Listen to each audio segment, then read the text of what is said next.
Olá, bom dia a todos, boa tarde, boa noite. Não sei a hora que vocês vão assistir esse vídeo. Eu sou a Ana Angélica Portela, médica infectologista, que tem dado suporte em relação à Covid 2019 no Lar Santana.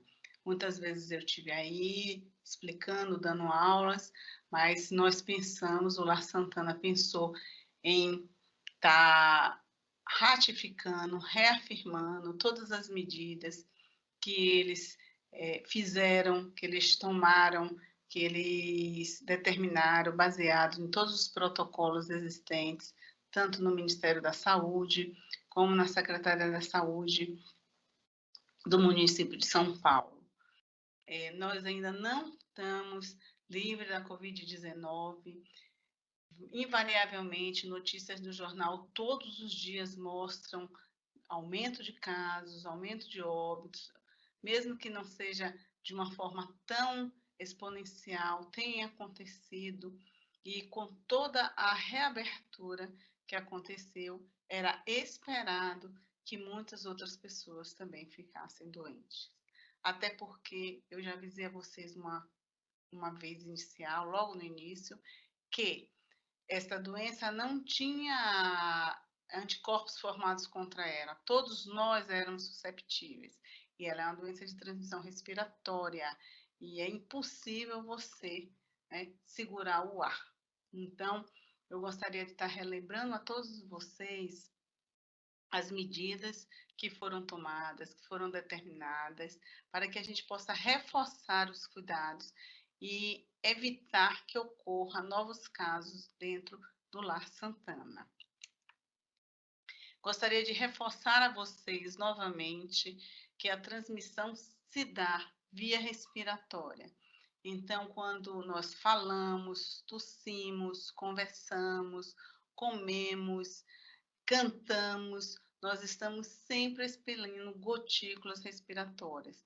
Nós não vemos, nosso olho não tem a capacidade de vê-las, mas elas são reais.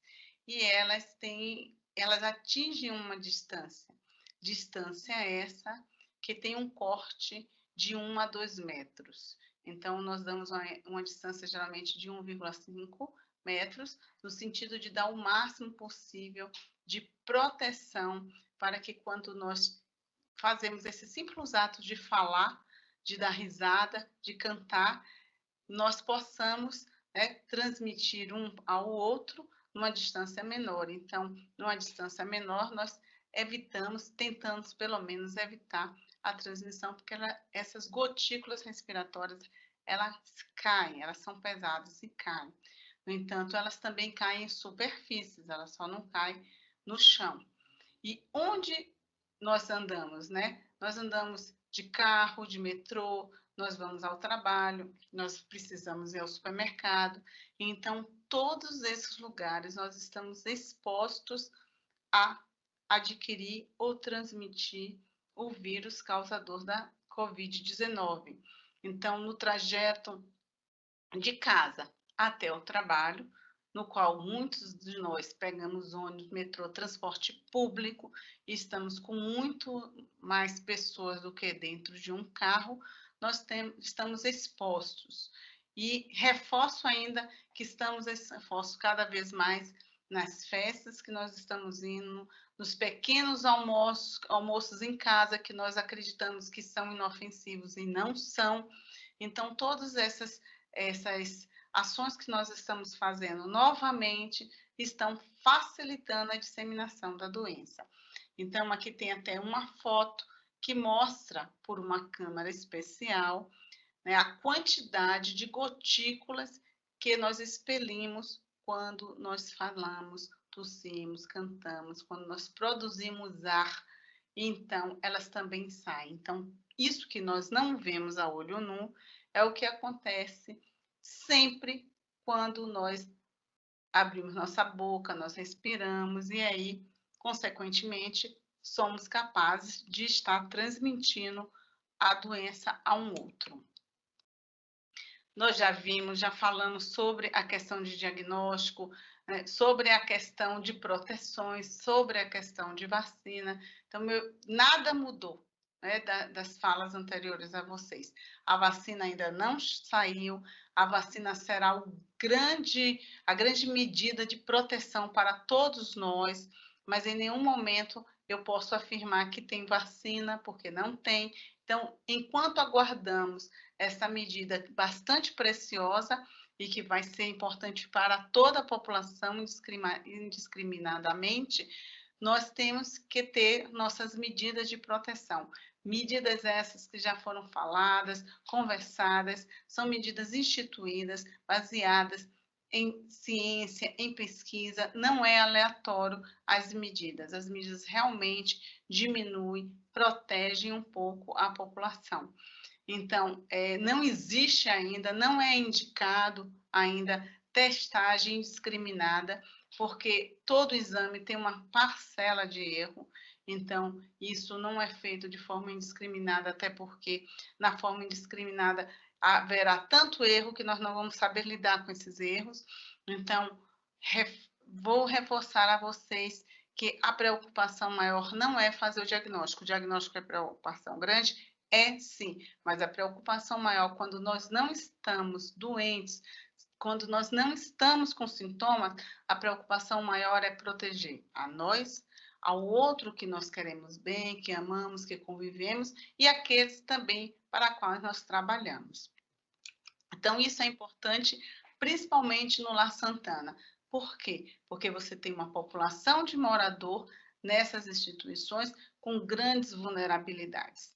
Então, esses moradores que estão no Lar Santana têm idade avançada e a própria idade é um elemento de queda de imunidade. Indivíduos com 70, 80 anos, 90 ou mais, eles já têm o próprio envelhecimento como grande fator de vulnerabilidade. Associado a isso, são indivíduos que têm outras doenças, que têm as doenças ou os agravos. Então, eles têm diabetes, eles têm DPOC, eles têm uma perda de massa, eles têm hipertensão. Então, eles têm uma série de elementos que, associado à sua idade elevada, fazem com que eles se tornem potenciais vulneráveis. E esses potenciais vulneráveis têm mais risco de, em adoecendo de Covid-19, ter um desfecho não muito bom, né? Ter um desfecho que pode ser, inclusive, a morte. Então, como a gente lida com esse tipo de morador mais vulnerável, nós temos que entender que nós temos uma obrigação em relação ao outro de protegê-los. E a gente só vai conseguir protegê-los se nós mesmos nos protegermos. Não é? Não tem como, não tem outras medidas assim, no momento atual que não as que nós já falamos, conhecemos.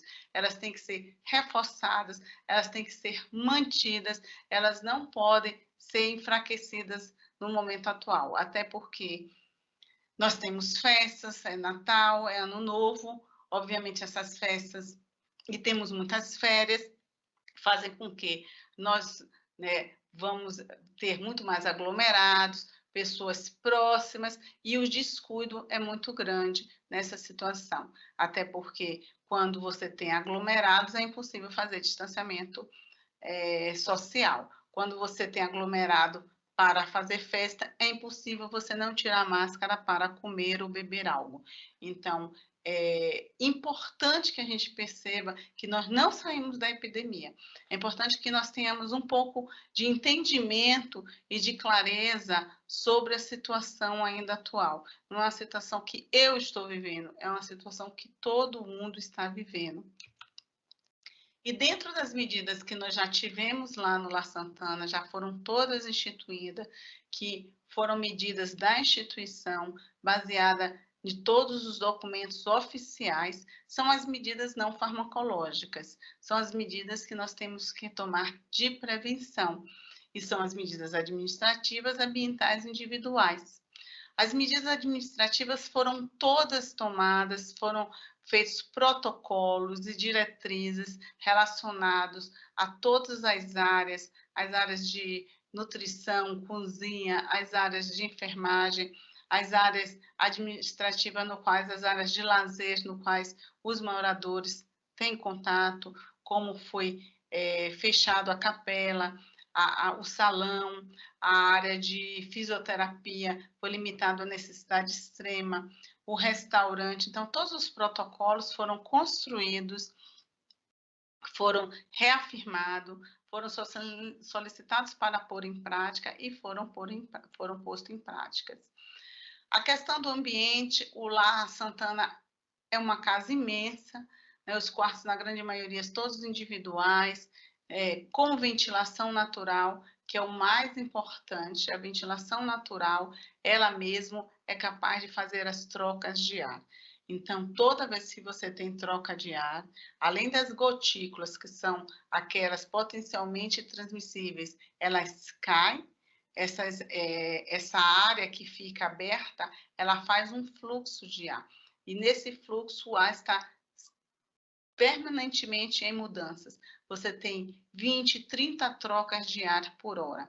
Então, você não mantém um ar parado, consequentemente, você dissipa qualquer aerosol que ali esteja.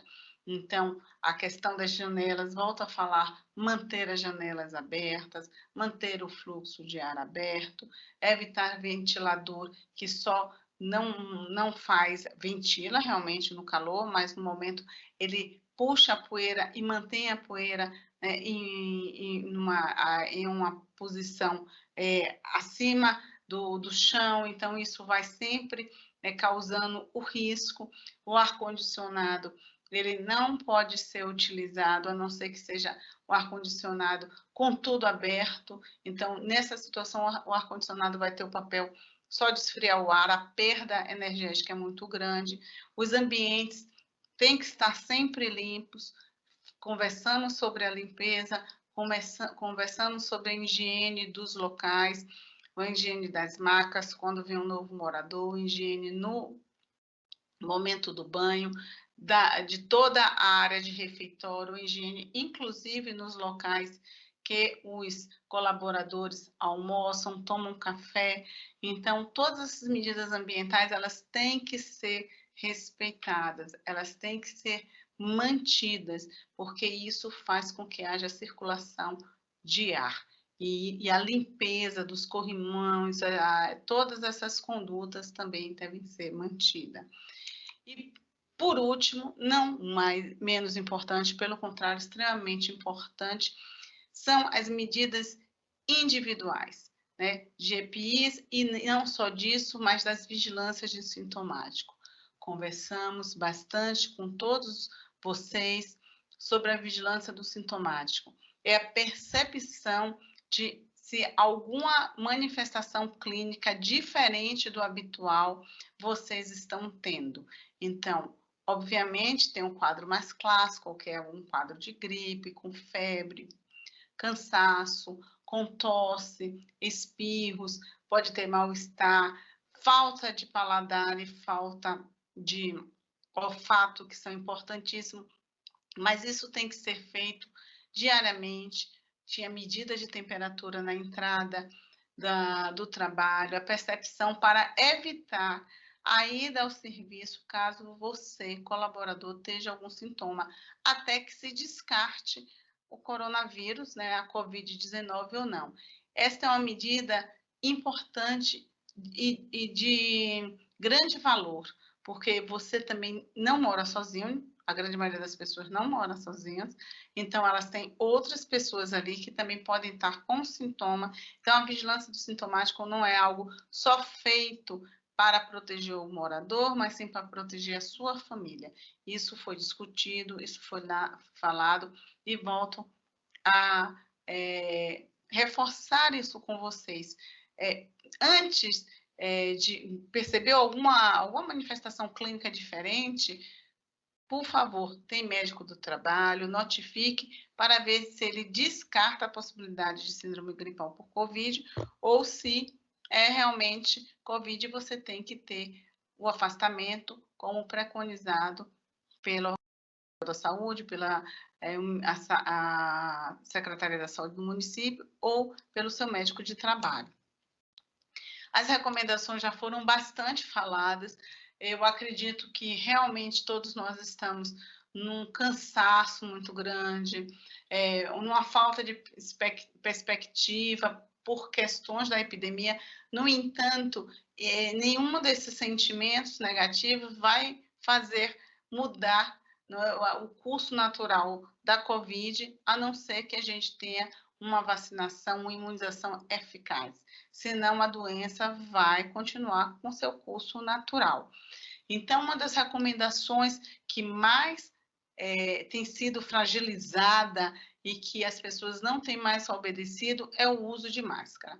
A máscara, existe vários tipos de máscara, nós já conversamos, a máscara cirúrgica, que é o que as pessoas usam, que tem uma troca relativa, que é um filtro, a máscara N95 para procedimentos maiores, uma nebulização que você precisa fazer, então ela é um filtro bem mais eficiente, que tem até uma durabilidade de 14 dias aquela máscara N95.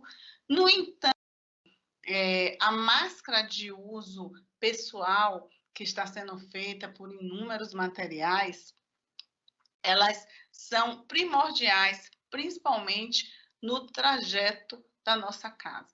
Trajeto da nossa casa para o trajeto do trabalho para a nossa casa. E muitas vezes a gente usa até em situações que nós vamos ao supermercado, vamos às compras, vamos a um médico, a um laboratório, uso dessas máscaras. Essas máscaras têm um tempo de sobrevida, sim. Não adianta a gente só ter um par, nós precisamos ter mais, elas precisam ser lavadas. Um tecido que vai se fragilizar, então ela precisa ser trocada, mas ela é a medida mais eficaz e não é farmacológica, não é? Porque não é uma medida de medicação, mas é uma medida de quimioprofilaxia, de profilaxia. Então, é uma medida que a gente tem que manter o tempo inteiro. Cansa, mas você dentro de casa, evidentemente, ninguém usa máscara quando está em casa, numa situação que você conhece todo mundo e não está doente. Mas no momento que você põe o seu pé na rua e vai ao banco, vai ao supermercado, vai à padaria, vai à casa do vizinho ou da vizinha, tem que ser usada a máscara. Nós não sabemos quem está doente, nós não sabemos quem vai ficar doente daqui a 24 horas. Então, essa máscara precisa ser usada sim. No serviço, a máscara recomendada pelo Lar Santana. Além do que vocês usam também, que é o escudo facial, não é? Que eu já conheço de vocês, eu sei que às vezes pesa, mas pensem bem, vocês estão dando banho ao paciente, vocês às vezes colhem sangue do paciente, me perdoe, não, o morador, você está fazendo a higiene de um morador, então o face, desde que também seja limpo, ele é uma medida a mais de proteção, muito mais para a região ocular, que nós já temos nossa proteção, que é o nosso reflexo, mas um outro mecanismo de proteção. Então, não foi abolido nenhum desses EPIs, não foi abolido nenhuma dessas medidas ainda em nenhum local do país e principalmente onde nós moramos, que está entrando de novo no amarelo, não é? Cobrir a boca e o nariz quando tossimos, isso são medidas de higiene simples que a gente precisa aprender no dia a dia. São medidas eficazes e bastante simples. O consumo de alimentos no refeitório tem que ser ainda mantido da forma que está sendo, tem que ser feito uma divisão de horário com equidade, mas a mesa tem que ser com menos de pessoas possível sentada ao mesmo tempo, tem que fazer um fluxo de ar, as superfícies têm que ser limpas e a lavagem da mão. A lavagem da mão, vocês já sabem, ela tem que ser feita sempre que possível. É muito mais interessante que a gente lave a mão com água e sabão do que com álcool. Quando nós não temos a água e sabão, nós temos o álcool gel, o álcool 70, e de uma frequência o maior que nós possamos ter entre os períodos de procedimento, de almoço, de refeições, de cuidados com os moradores, que também são grandes carreadores. Nossas mãos são grandes carreadores, não só do Covid, mas de outras bactérias, vírus e outras possibilidades de outros agravos. Uma outra condição é a questão da higienização das superfícies com álcool 70, tem que continuar mantendo, né? Temos que continuar utilizando, sim, não é o álcool 70 é o suficiente, estraga um pouco as mãos, entre aspas, porque hoje em dia também tem uma quantidade de creme de mãos maravilhosos, então não são pequenos, porém, que tem que impedir que essas medidas, essas recomendações sejam, sim, feitas da forma que foi feito desde o início. Então, não é só porque tem muitos susceptíveis que a doença está vindo para ou a segunda onda, que nós podemos colocar assim, ou picos na primeira onda. Está vindo também porque houve uma fragilidade de todas as recomendações que foram feitas desde o início. E assim, eu queria reforçar para vocês, né, que nada que eu falei mudou ainda, né, reforçar para vocês a questão de terem cuidado, sim, com os moradores que aí estão, né, eles têm suas fragilidades, e terem cuidado com vocês próprios, não é? Que a saúde é um bem comum, a saúde é um bem impagável, e que nós não temos ainda certeza do fim dessa epidemia. Ela vai acabar? Com certeza ela vai acabar, porque todas as epidemias elas chegam ou a um final ou a um controle, não é? Então, quem tiver interesse vai ver que até a epidemia da AIDS, que não é mais hoje epidemia, teve um controle. Então, todas as epidemias acabam, sim, por uma questão de esgotar susceptível, por uma questão de imunização. Acredito eu que a imunização ela vai chegar, tem que chegar para todo mundo. No entanto, enquanto não chega, nós temos que reinventar nossas festas de final de um ano, se limitar um pouco aos festejos, não é? Esperar diminuir tudo, esperar passar tudo para que a gente possa fazer comemorações, porque as comemorações não são inofensivas. A falta de cuidado com o uso da máscara não é inofensivo. Tudo tem uma grande chance de manter a cadeia de transmissão e acometer muitas pessoas, e apesar da letalidade ser em torno de 2,5%, as pessoas perdem seus entes queridos. Então, eu reforço a todos vocês que todas essas medidas que foram construídas no La Santana foi com bastante esforço de todos nós. Foi esforço de vocês que ouviram várias vezes a minha fala, esforço da instituição, então o esforço foi um esforço de todos. Então, nós não podemos de forma nenhuma agora deixar que ocorra novos casos por uma falha humana, por um descuido, não é? Então, era isso que eu queria falar para vocês, agradecer, né, e agradecer ao Lar Santana, mas agradecer a vocês principalmente, e solicitar a vocês um pouco mais de paciência, perseverança nesse momento que o mundo passa, não somos nós só, é o mundo inteiro, tá bom? Muito obrigada e à disposição de todos. Fiquem em paz.